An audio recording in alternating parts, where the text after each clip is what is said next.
ইন্ডিয়ার সাথে আমাদের দ্বিপক্ষীয় বাণিজ্য আমাদের বাণিজ্যিক অংশীদারদের মধ্যে দ্বিতীয় বৃহত্তম, চীনের পরে। তাদের সাথে আমাদের অনগোয়িং তো অনেক ইস্যু আছে, সেগুলি একদিক, আবার উন্নয়নের সুযোগ যেই সমস্ত জায়গায় আছে সেগুলি নিয়েও সময় সময় আলোচনা প্রয়োজন, সেই আলোচনা হয়েছে। ওনারা ল্যান্ড বর্ডারগুলি পুরোপুরি ফাংশনাল করা, আপনার বর্ডার হাটগুলি পুনরায় চালু করা, তারপরে ল্যান্ড বর্ডার দিয়ে সুতা আমদানি যেটা এখন প্রহিবিটেড সেটাকে আবার পুনরায় চালু করা, সাবরুম এবং আরও দুই একটা রাস্তার ব্যাপারে তাদের আমাদের নজরে এনেছেন। এই সমস্ত নিয়ে আলাপ হয়েছে।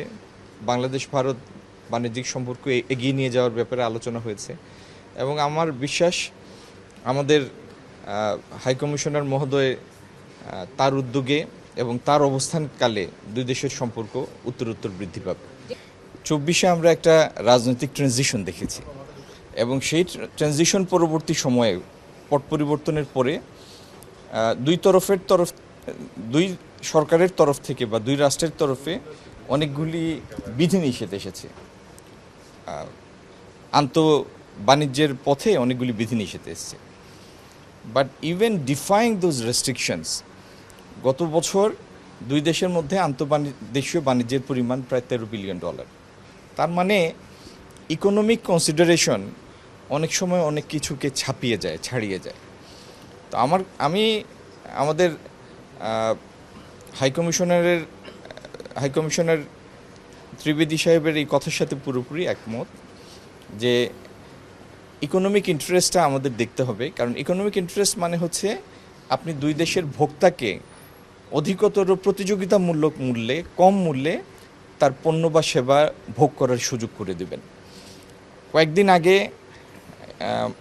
ভারতীয় একটি বাণিজ্যিক প্রতিনিধি দল আমার সাথে দেখা করতে এসেছিলেন। পরবর্তীতে তারা ফেডারেশনে গিয়েছেন।